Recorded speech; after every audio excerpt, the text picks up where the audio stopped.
Say hello to the sharks, my daughter-in-law hissed as she shoved me off the yacht. My son just watched and smiled.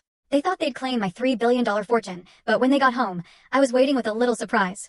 All right, grab a coffee because I've got a story for you. What would you do if the people you loved most, your own flesh and blood, tried to murder you for money? Because 6 years ago, my son and his wife actually pushed me off a yacht, miles out at sea, and left me for dead. I suppose I should have seen it coming. At 67, I still believed in family, you know? That whole blood is thicker than water thing. The morning had started beautifully. David, my son, called me personally, not through his assistant, which, looking back, should have been my first red flag. He invited me for a celebration cruise on his new yacht. Mom, he'd said, his voice dripping with what I mistook for genuine affection, we want to toast your recovery from surgery.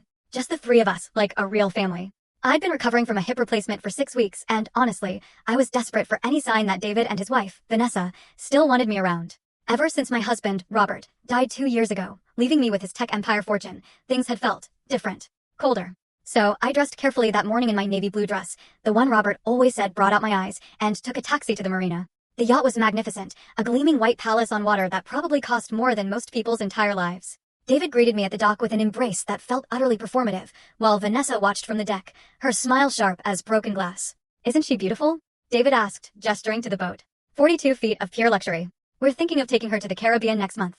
What he conveniently didn't mention was that they bought it with the $3 million I'd given them last year to invest in his consulting firm. $3 million that I was increasingly suspecting had never seen the inside of any business account. The first hour was pleasant enough. We sailed into calm waters, the Massachusetts coastline shrinking behind us. Vanessa served mimosas, making small talk about their plans to renovate my old house, the one I'd signed over to them after Robert died, thinking downsizing to a condo would be simpler.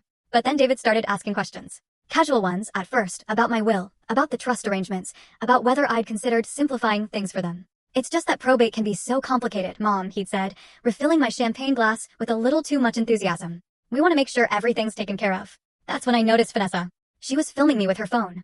Not openly, no. She held it at an angle, pretending to take selfies, but she was getting me on camera while I was drinking, while I was talking about financial matters. Building some kind of evidence. Suddenly, the pieces clicked together with horrible clarity. The surgery I just had?